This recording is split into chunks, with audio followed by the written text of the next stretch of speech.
welcome back to another video, and in this video I'm going to be sharing with you guys 5 simple meal planning strategies that I personally use when I'm planning our meals or planning our grocery list for the week. You guys know that I love sharing my grocery hauls with you guys. This will give y'all an idea of some things that I typically think about or look for before I go grocery shopping or before I'm planning our meals for the week. I wanted to share this with you guys in hopes that, for one, it makes your meal planning or getting a menu together for the week easier, or just some things to focus on before you head to the grocery store. So let's get started. Tip number 1 is going to be planning ahead, which seems pretty easy, pretty straightforward, but this is a very important step before you are planning your meals. Obviously, you'll want to ask yourself a few questions. So kind of look ahead at your schedule for the week. Are you going to have meetings after work? Do your kids have a sporting event?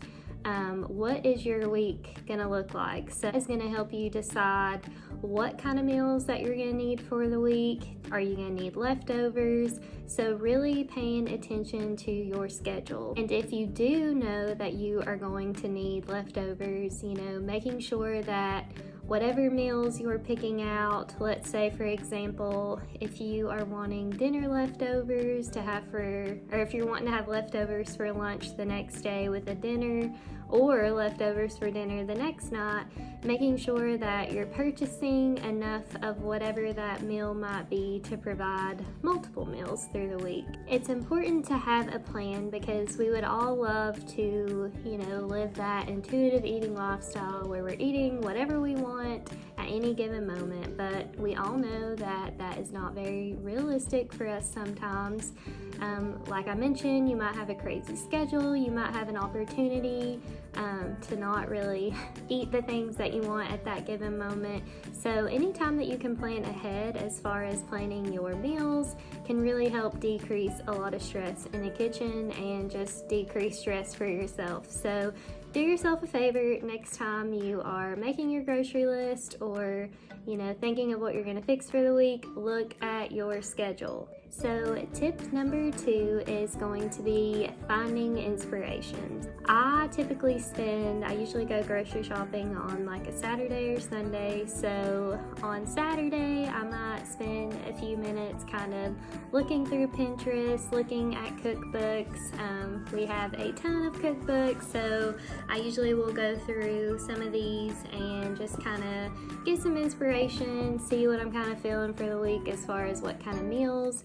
I have a lot of Instant Pot cookbooks, so those are usually faster meals, so especially planning for a night where you might have a busy schedule. I look at Pinterest, so just finding inspiration. And I personally, I look for that inspiration, but I usually tweak whatever recipe I find based on what I already have, which is very important. I know a lot of times when people follow a recipe, they have to follow it to the T. A lot of things, it's important to do that, especially baking. Baking is definitely a science, so you don't want to skip any steps there. But if you're just kind of getting together a dinner idea or a meal for dinner, if you don't have that specific vegetable that's listed in the recipe and you have another kind of vegetable, so let's say that the recipe calls for like red potatoes and you have a sweet potato, use what you have on hand, and that can definitely save you money. So just, don't be afraid to modify recipes based on what you already have, but it is good to find that inspiration.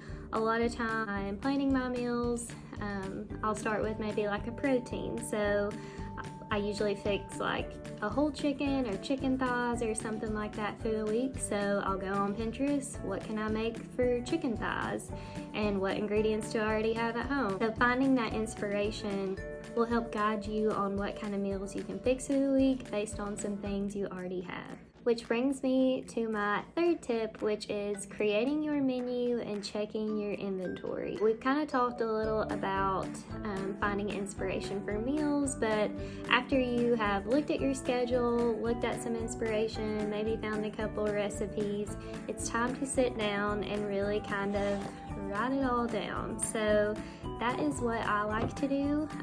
I personally usually cook like 5 to 6 nights a week. So I'll start with meal number 1. What are we gonna have? And guys, I know this is different. So for you guys out there with families, with kids and larger families, I know that this can be difficult. But essentially you can do the same thing that I do for 2 people. And this is just speaking specifically for like dinner. Breakfast and lunch might be a little different, but I'm specifically kind of talking about dinner plans through the week in this video. So like I said, I usually cook 5 to 6 nights a week. So I'll start with meal number 1, write out whatever the protein might be, what sides that I want to fix with that, and just kind of go through until I get all my meals together. I did mention before ways that you could create meals to have leftovers. So what we've been doing is I've been trying to make enough dinner for us to have leftovers for the next day. So that might impact the quantity of the foods that you're purchasing to make sure that you have enough to do that. So making a list and creating a menu can really help decrease some of that stress about what you're gonna fix for the week.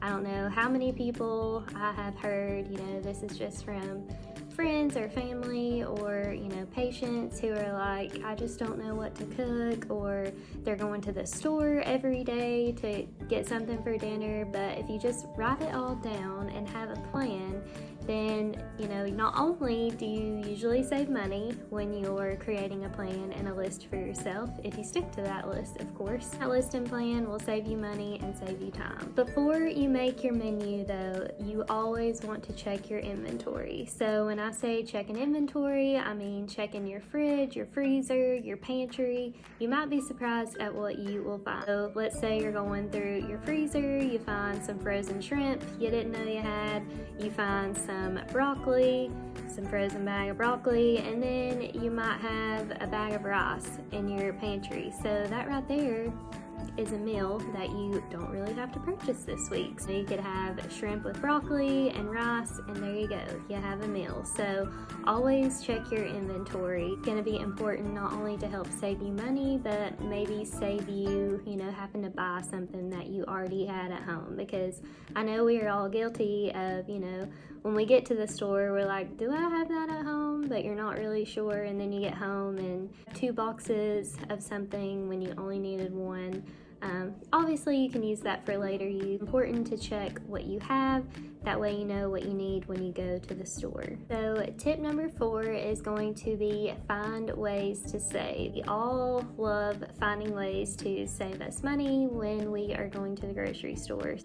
Obviously checking sale ads. I will do this sometimes, especially with like proteins, because those tend to be the most costly item in your meals or your recipe. For example, if they have ground turkey on sale instead of the ground beef, and you're making something that requires like ground beef, you could easily substitute that ground turkey to save some money. Another example, if they have sweet potatoes on sale and your recipe called for red potatoes or something, the sweet potatoes to save some money. Another thing is just don't be afraid to shop around. I know things are a little different right now with everything going on, and obviously you don't want to expose yourself to too many places, but if you have the capability and you feel comfortable, maybe going to different stores to purchase different things can save you money. Now I know that this can be very challenging for those with little ones who don't want to drag them here and there. I totally get that, but I know like sometimes I personally will buy some things at Aldi, or not, if not everything, or places like Priceless or Big Lots. Thing that is random is if you have never checked out the food section at like TJ Maxx or Ross, they a lot of times have like cooking oils and spices and seasonings that are at a discounted price than you would find in the store. So don't be afraid to go to different stores if you can find a good deal on something. Another way to save is, of course, to buy local. So going to farmers markets and different places like that. Sometimes if you go before closing, you can get, or before they're almost done selling everything, you can sometimes get a good deal because they're really wanting to get rid of a lot of stuff. And you know, not only are you supporting your local farmers, but you are getting really fresh foods that are local. If you don't live near a farmer's market like myself, I also utilize like produce box subscriptions. I personally use Misfit Market. Subscriptions like that can save you money. The subscription that we have is all organic produce delivered right to our door. We get it bi-weekly, but it's 10 to 15 pounds, I think, of produce. So it's a good way to still support. They might not be so local of your farmers, but you're getting a really good deal with good quality produce. So doing things like that can also save you money. Another thing is stocking up. So when you are at these places and you see a good deal, maybe stock up on a few things. For example, sometimes when I am in the meat department looking for my meals for the week, I might see a good deal on a bunch of grass-fed ground beef or a whole frozen chicken or a whole chicken that is organic or really good quality, but it might be getting ready to go bad, so it's discounted. So what I'll do is buy it and freeze it and use it for later, which sounds pretty simple, but again, you're kind of veering off of your shopping list, but that's okay because stocking up on things can save you money for your next meal because you'll already have it in your fridge. So anytime you see a good deal on whether it's your meats, even with produce, you know, if they have a good sale on like some berries, you can always freeze them and use them for smoothies. You see a good deal on things like that, take advantage and stock up, and that way you will have it for later use. Another way to save money is to eat your leftovers. So it seems pretty simple, but like I mentioned earlier in this video, when you know that you're gonna have a busy schedule, you know, preparing meals where you are gonna have leftovers, that way that you can just grab and heat something up through the week is gonna make your life so much easier. Plus, eating leftovers decreases how much food that you're wasting and ultimately just saves you money.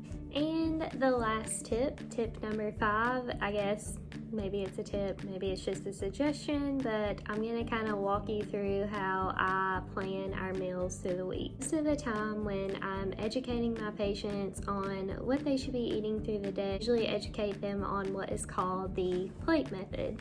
So the plate method is when you essentially are making half of your plate some kind of non-starchy vegetable, and then you might have a fourth of your plate with some kind of protein, and then a fourth of your plate with some kind of healthy starch. So that is what I personally do when I am planning our meals through the week. So keeping it simple when you are planning your dinners is going to make it so much easier.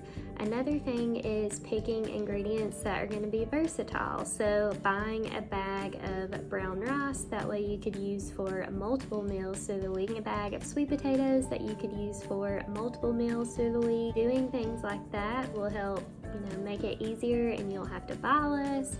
You might just find a different recipe or a different variation on how to prepare the sweet potatoes or the rice or whatever you're fixing. As I mentioned, I usually cook like 5 or 6 nights, so the first meal might look something like chicken, broccoli, sweet potatoes.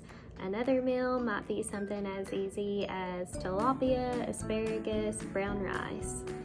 Another meal might be something like ground beef, potatoes, and some sauteed peppers and onions.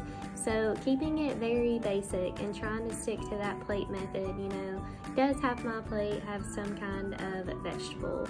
Do I have a little bit of protein? Do I have a little bit of healthy starch? And when I say healthy starch, I'm talking about complex carbs that are going to provide more fiber and are more nutrient dense than, let's say, simple carbohydrates, which are usually, you know, they don't really offer as much nutritional value. Doing things like that, keeping it simple, using the plate method can really make meal planning and planning your meals easier. Again, making a plan, checking that inventory, creating a menu, finding inspiration, putting it all together as far as what you're gonna fix for the week. So I hope that you guys enjoyed this video and find it beneficial, and will be able to implement some of these tips and tricks in your own life to help decrease some of the stress around meal planning. So I will see you guys in my next video. If you did enjoy this video, remember to give it a thumbs up and subscribe, and I will see you guys in my next video. Bye.